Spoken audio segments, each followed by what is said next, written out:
Greetings! In this video we are going to look at Kings of Orient, found on page 50 of the Christopher Parkening Classical Guitar Method Volume 1.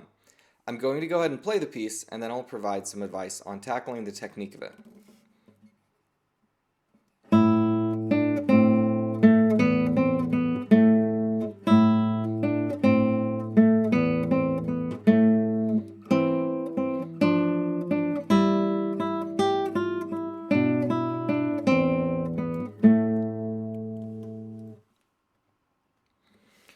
First off, this piece is in 6/8, which means those eighth notes that we see are going to be in two groups of three. In this case, sometimes you have three groups of two.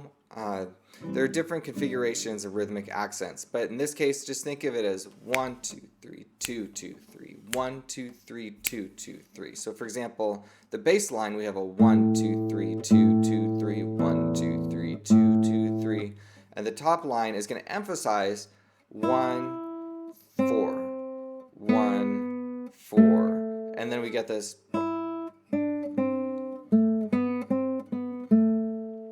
So just watch out for that. That's how you would read that rhythm. The biggest thing that I see students struggle with on this piece is the first measure of the second line, that measure 5. Let's go ahead and look at that. We have two fingers down. We've got C with our index finger, and we've got E with our middle finger. And we're going to need to go from here to having a D and an F. Now what I see quite often is the pinky is really far back, and then it's trying to curl to just the right spot and move across about 2 inches of distance to get to here. What I would encourage you to do is practice hovering these fingers right over where they're going to go. Try to keep them about 1/4 inch from their destination. And just try going back and forth right there.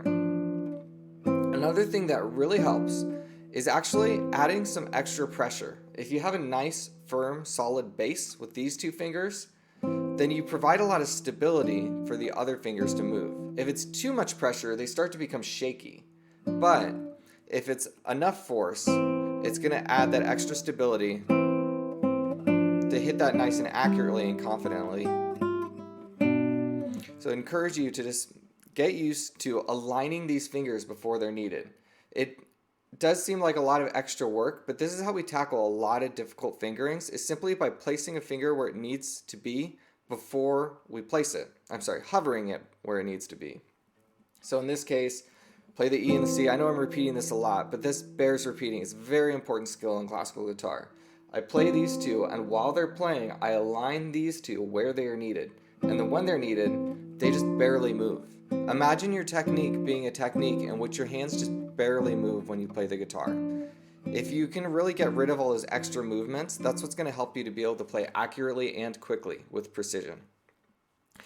That's my best advice for this piece. I would encourage you to get used to it. This is a good one to know. It's worth memorizing if this is the music that you're first encountering at this skill level.